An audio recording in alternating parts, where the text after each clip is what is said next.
इस कहानी की शुरुआत में हम रोबोट की आर्मी को देखते हैं जिन्होंने इंसानों के खिलाफ लड़ाई छेड़ दी थी। ये रोबोट सिर्फ साफ सफाई और ऐसे कामों के लिए बनाए गए थे जिन्हें इंसान नहीं करना चाहते।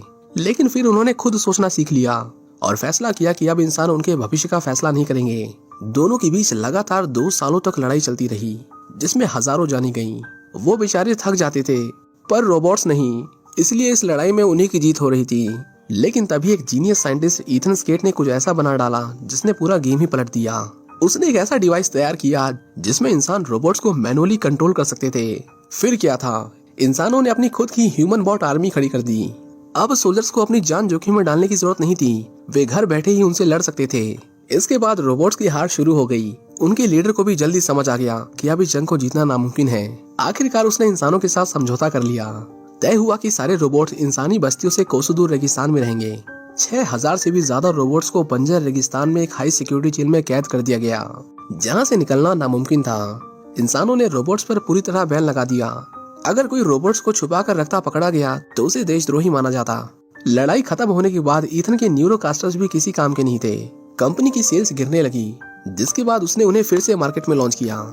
लेकिन इस बार न्यूरोकास्टर को लड़ाई के लिए नहीं बल्कि घरेलू कामों के लिए डिजाइन किया गया था। इस नए प्रोडक्ट से इंसान एक ही समय पर 2 काम कर सकते थे। उनकी बॉडी तो रोबोट के अंदर रहती लेकिन उनका दिमाग छुट्टी पर। इंसान अब काम और आराम दोनों एक साथ कर सकते थे। इसके बाद हम मिशेल को देखते हैं जिसने 1 साल पहले कार एक्सीडेंट में अपने भाई और अपने मम्मी पापा को खो दिया था। उसका भाई क्रिस्टोफर एक जीनियस था। जब उसने कॉलेज में टेस्ट दिया तो उसे पता चला कि वो आइंस्टाइन से भी ज्यादा स्मार्ट था। साइंटिस्ट लेवल के टेस्ट तो वो ऐसे पार करता था जैसे नर्सरी के एग्जाम हो। मिशेल को उस पर नाज था, मगर अब उसकी यादें सिर्फ उसे तकलीफ देती थीं। ईथन के न्यूरोकास्टर्स इतने काम के साबित हुए कि स्कूल में बच्चों का उसे पहनना कंपलसरी हो गया।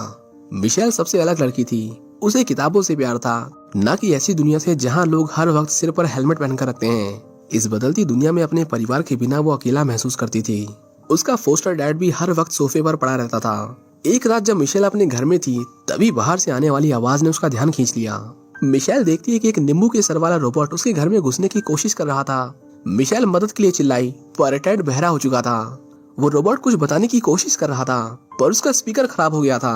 उसने अपने सर का ढक्कन खोला और मिशेल को उसे ठीक करने को कहा। मिशेल ने वायर जोड़ी जिसके बाद वो रोबोट बोलने लगा। उसने कहा, मैं क्रिस्टोफर हूँ, तुम्हारा भाई। उसने फोटो उठाकर खुद की तरफ इशारा किया लेकिन तभी वहाँ टेड आ गया। उसने कहा, तुम मेरे घर में रोबोट ले आई, पता भी है कि पुलिस मेरे साथ क्या करेगी अगर उन्हें पता चला कि मेरे घर में एक रोबोट है। वो पुलिस को फोन करने लगा लेकिन मिशेल ने उसे टेजर गन से बेहोश कर दिया और दोनों भाग गए। क्रिस टूटी फूटी लैंग्वेज में उसे बताने की कोशिश करता है कि मैं मरा नहीं हूँ। मिशेल को तो यकीन ही नहीं हुआ कि उसका भाई एक रोबोट के अंदर था। उसने पूछा, तुम्हारी बॉडी कहाँ है? जिसके बाद क्रिस ने उसे मैप लाने को कहा और एक्सक्लूजन जोन पर उंगली रखकर इशारा किया कि मैं यहाँ हूँ। एक्सक्लूजन बहुत बड़ी जगह थी, इस तरह तो वो क्रिस को कभी नहीं ढूंढ पाती। पर क्रिस ने उसे बताया कि डॉक्टर जो चश्मा पहनता है वो जानता है कि मैं कहाँ हूँ। चश्मे से मिशेल को एक डॉक्टर याद आया। शायद क्रिस उसी आदमी की बात कर रहा था जिसने एक्सीडेंट के बाद उनका इलाज किया था। उसे ठीक से याद था कि वो भी चश्मा पहनता था। अंदर जाना इतना आसान नहीं था पर मिशेल जानते थे कि ऐसे भी कुछ लोग हैं जो अंदर जाते हैं। उसने एक बॉक्स पर उस आदमी का एड्रेस देखा जो रोबोट्स के पार्ट्स को चोरी करके उन्हें ब्लैक मार्केट में बेचा करता था। यही आदमी उन्हें अंदर ले जा सकता है, ये सोचकर दोनों न्यू मैक्सिको के लिए रवाना हो गए। रात तक वो वहाँ पहुँच गए। अब बस उन्हें उस आदमी का इंतजार था जो लॉकर से पैसे निकालने आएगा। कुछ देर बाद एक आदमी आया। ये वही आदमी था जिसकी उन्हें तलाश थी। जॉन एक आदमी को रिवॉल्वर बेच रहा था लेकिन उस आदमी ने उसी को धोखा दिया और उल्टा उसी पर बंदूक तान दी। जॉन ने कहा, देख भाई, अगर तू इस लोहे के डब्बे में नहीं होता तो कभी ये गलती नहीं करता। मेरे पैसे दे दे और मैं यहाँ से चला जाऊंगा। पर जब वो आदमी नहीं माना तो जॉन ने उसे बिजली का झटका दिया और उसके रोबो को खराब कर दिया। उसे पैसे तो नहीं मिले लेकिन उसके पार्ट्स को बेचकर वो नुकसान की भरपाई कर लेता। जॉन का एक रोबोट दोस्त भी था जो उसकी इन कामों में मदद करता था। मिशेल और क्रिस दोनों उसकी ट्रक में घुस जाते हैं और एक्सक्लूजन जोन के पास बनी एक टनल तक पहुंचते हैं जिसे जॉन ने अपना घर बना लिया था। वहीं दूसरी तरफ हम RTDF ऑफिसर को देखते हैं जो टेड की कंप्लेंट पर मिशेल को ढूंढ रहा था। अंदर मिशेल देखती है कि जॉन और उसका रोबोट एक दूसरे के कुछ ज्यादा ही अच्छे दोस्त थे। वो आपस में लड़ते थे, हंसी मजाक करते थे और जॉन को देखकर लग रहा था कि उस रोबोट के अलावा उसका दुनिया में कोई नहीं था। क्रिस ने एक्सक्लूजन जोन के अंदर जाने वाली टनल देखी। वो मिशेल के साथ अंदर जा ही रहा था कि तभी वो गलती से अलार्म से टकरा गए जिसने जॉन को अलर्ट कर दिया। उसने कहा, हाँ तुम सुनहरे बाल वाली लड़की, तुम छुपो मत, मैंने तुम्हें देख लिया है। हरमन ने कहा, ये तो लड़की है, ये यहाँ क्या कर रही है? मिशेल कहती है कि मैं जानती हूँ कि तुम अंदर जाकर पार्ट चोरी करते हो, डरो मत, मैं किसी को नहीं बताऊंगी। मुझे बस अंदर जाना है और तुम भूल जाना कि मैं कभी यहाँ आई थी। जॉन ने उसे समझाया कि बच्चे वो कोई पिकनिक स्पॉट नहीं है, वहाँ हर चीज तुम्हारी जान लेने के लिए तैयार बैठी है, अंदर गई तो मारी जाओगी। दोनों बहस कर रहे थे तभी वहाँ अफसर आ गया और उसने सरेंडर करने को कहा। उसने कहा तुम समझौते का उल्लंघन कर रहे हो, रोबोट्स रखना इलीगल है, इन्हें मेरे हवाले कर दो वरना जिंदगी भर जेल में सड़ोगे। उसने रोबोट्स पर हमला किया लेकिन चारों ने अपने दिमाग का यूज करके उसे हरा दिया। वो एक्सक्लूजन जोन की ओर भागने लगे पर तभी मार्शल ने अटैक किया और उन्हें पकड़ लिया। वो क्रिस को मारने वाला था पर मिशेल ने उसे जेसीबी से कुचल दिया।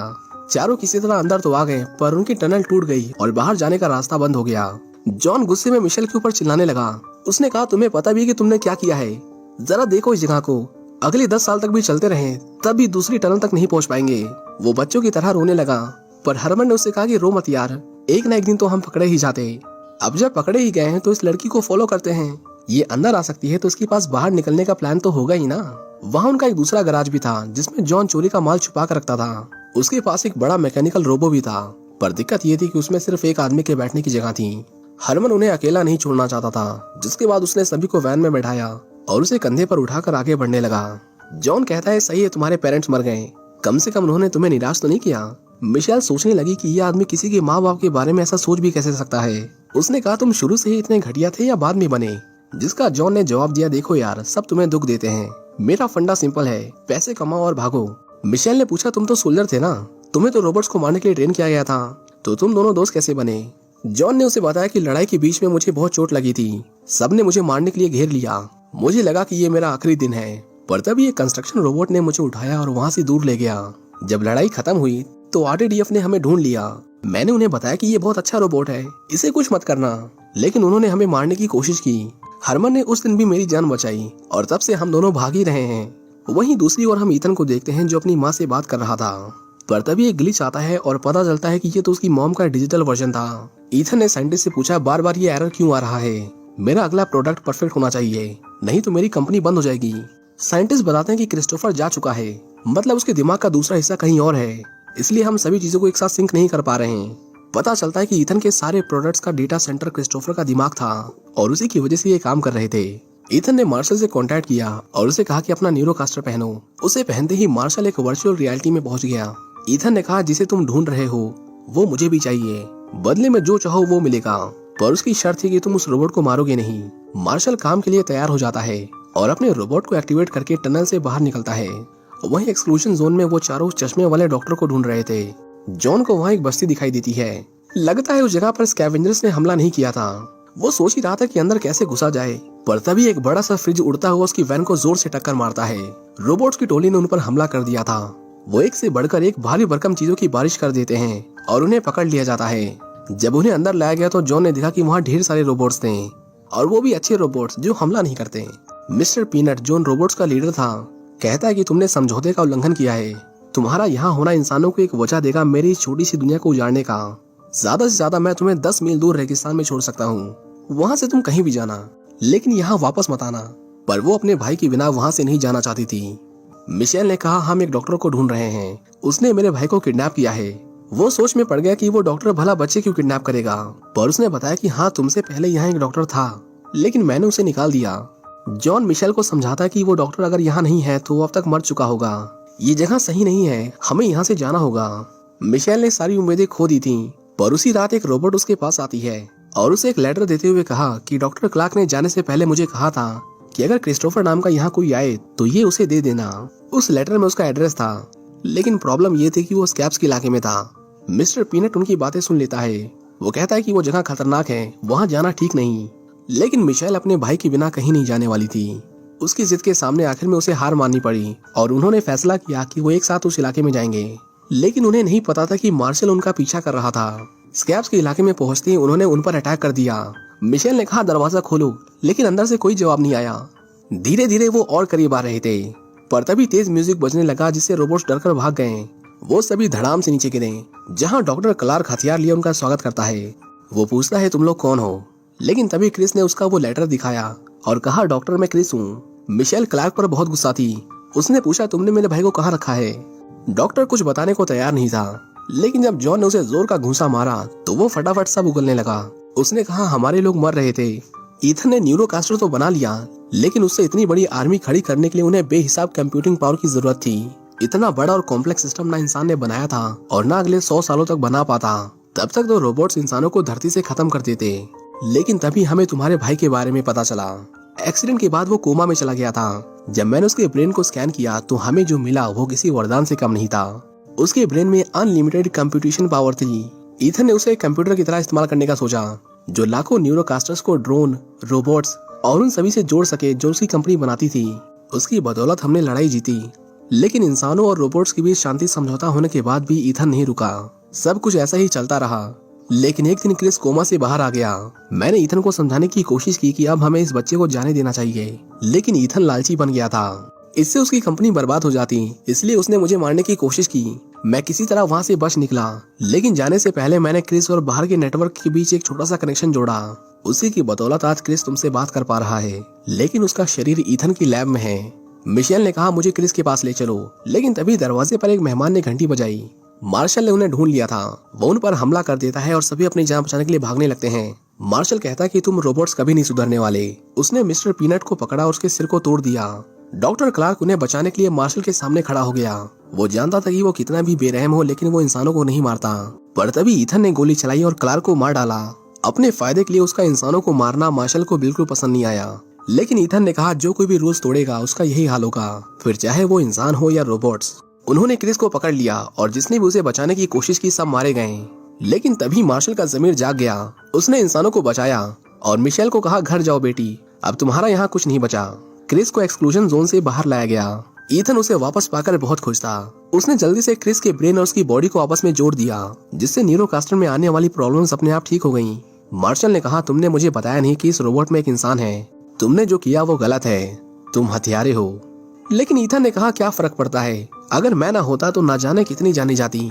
वो जंग जो तुमने जीती, तुम्हारे सारे मेडल्स, वो तुमने नहीं किया, वो मैंने किया और इस लड़के ने। ये हमारा भविष्य है और मैं इंसानों को शांत देखना चाहता हूँ। अब किसी को तो सेक्रीफाइस करना पड़ेगा। मार्शल का तजुर्बा कहता था कि इंसान की तकलीफ उसे इंसान बनाती है। उसने ईथन को भी यही समझाने की कोशिश की, लेकिन उसने फैसला कर लिया था। वहीं दूसरी ओर मिशेल और जॉन लड़ाई की तैयारी कर रहे थे। उसने मिस्टर पीनट और उसके दोस्तों से मदद मांगी, लेकिन पीनट ने कहा तुम क्या चाहती हो, हम हमेशा लड़ते रहे, जंग हमारा सपना नहीं था। उन्होंने पहले भी हमें हराया है, इस बार मैं अपने परिवार को नहीं खोना चाहता। मिशेल ने उन्हें समझाने की कोशिश की कि ना रोबोट्स बुरे थे ना इंसान, अगर कोई बुरा था तो वो था ईथन। क्रिस के बिना वो कुछ नहीं है, हम मिलकर उसे रोक सकते हैं। उसकी बातें सुनकर मिस्टर पीनट के अंदर उम्मीद की किरण जागी। इसके बाद वो सभी एक साथ एक्सक्लूजन जोन से बाहर निकले और ईथन के हेडक्वार्टर पर हमला कर दिया। उनके डिस्ट्रैक्शन का फायदा उठाकर मिशेल अंदर घुस गई। ईथन की आर्मी ने जॉन और उसके दोस्तों पर अटैक कर दिया। इसके बाद उन्होंने मिलकर उन रोबोट्स को ऐसा पीटा कि ईथन को उन्हें रोकने के लिए और रोबोट्स भेजने पड़े। कुछ रोबोट्स हरमन से चिपक कर सुसाइड बॉम्बर की तरह फट रहे थे, जिससे उसकी आर्मर को बहुत नुकसान पहुंचा। वो टूट कर छोटा होता गया, लेकिन फिर भी उसने हिम्मत नहीं हारी और लड़ता रहा। वहीं दूसरी तरफ ईथन भी मैदान में उतर गया और एक एक करके सबको मारने लगा। मिशेल ने देखा कि उसके भाई को लाइफ सपोर्ट पर जिंदा रखा गया था। उसने उससे बात करने की कोशिश की, लेकिन उससे सिर्फ न्यूरोकास्टर से ही कांटेक्ट किया जा सकता था। मिस्टर पीनट और मार्शल एक दूसरे के आमने सामने आए, लेकिन इस बार मार्शल ने हमला नहीं किया। वो कहता है आज मैं एक ऐसे इंसान से मिला जिसके अंदर रोबोट से भी कम इंसानियत थी। मार्शल अब और इस फिजूल लड़ाई का हिस्सा नहीं बनना चाहता था, इसलिए उसने खुद को डिस्कनेक्ट कर दिया। मिशेल ने जब खुद को क्रिस के ब्रेन से जोड़ा तो वो सीधा उस घर में पहुंची जहां उन्होंने अपना बचपन बिताया था। उसने क्रिस को यहाँ से चलने को कहा, लेकिन क्रिस ने कहा तुमने देखा है मेरा शरीर, वो इतना कमजोर है कि मैं नहीं बच पाऊंगा। ये सेंटर मुझे जिंदा रखता है, इसके बिना मैं खत्म हो जाऊंगा। वो कहता है मैंने वो हर चीज देखी है जो पिछले 2 सालों में हुई। मेरी वजह से मासूम लोग मारे गए, लोगों के परिवार उजड़ गए। वो जानता था कि ये जगह उसे और 100 साल तक जिंदा रख सकती है, लेकिन अगर वो जिंदा रहा तो इंसानियत खत्म हो जाएगी। मेरा मरना ही सही होगा और ये काम तुम्हें करना होगा। वहीं दूसरी ओर हरमन को बहुत चोट आई थी। वो पूछता है तू अब तक जिंदा कैसे है मेरे भाई। जॉन कहता है जिंदा कैसे हूँ, मैं तुम्हारी वजह से जिंदा हूँ कमीने।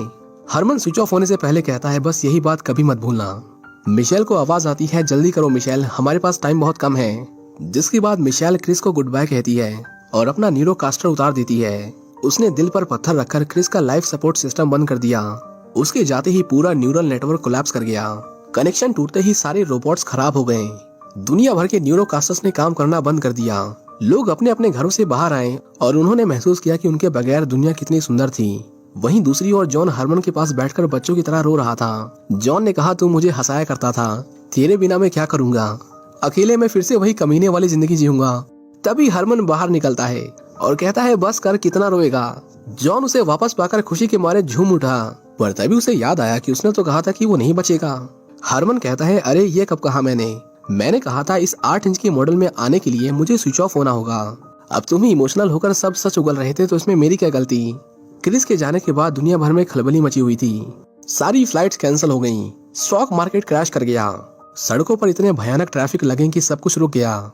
मिस्टर पीनट चाहता तो अपने साथ हुए अत्याचारों का बदला ले सकता था, लेकिन उसने ऐसा नहीं किया। उसने ईथन को पुलिस को सौंप दिया। जैसे ही उसके एक्सपेरिमेंट्स की वीडियोस वायरल हुई, ईथन को हर चीज के लिए दोषी करार दिया गया।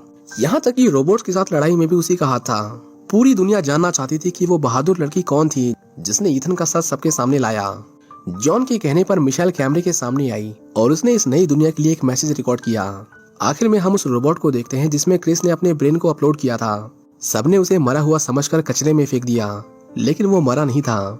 एक डॉग जब पानी पी रहा था तभी उसके पानी में रोबोट की रिफ्लेक्शन दिखाई देती है, जिसका मतलब क्रिस अभी जिंदा है और वो वापस लौटेगा। इसी के साथ ये कहानी यहीं खत्म हो जाती है। Thank you for watching.